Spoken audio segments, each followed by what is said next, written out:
Okay, so what I'm going to show you in this video is how to do half stitches and things like that. So what you want to do is you want to click this box here because it'll highlight everything. You want to minimize it down to where it says 14 pixels.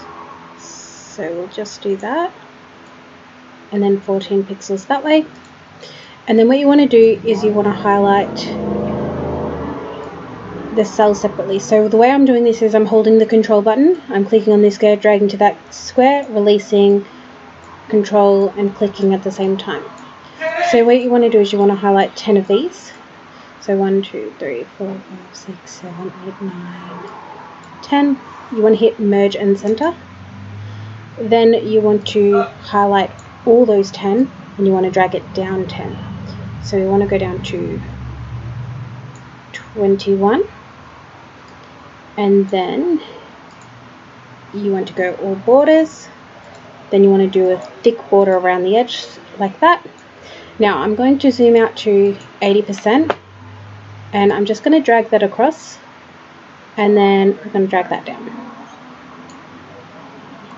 So we've got a grid. You can go further, you can zoom out further, that's fine. So I haven't set up any sort of coloring or anything like that, but this is just for an example. So if I go actually first we're going to click here, we're going to change the size. So we'll make it size 14 so it's a bit bigger. We're going to center and then make sure it's centered again. So then if you want to do a half or a fractional, you hit merge and center on this block. I want it in that one. So we'll click that. So the borders are in the middle. If you don't want those, just hit no border.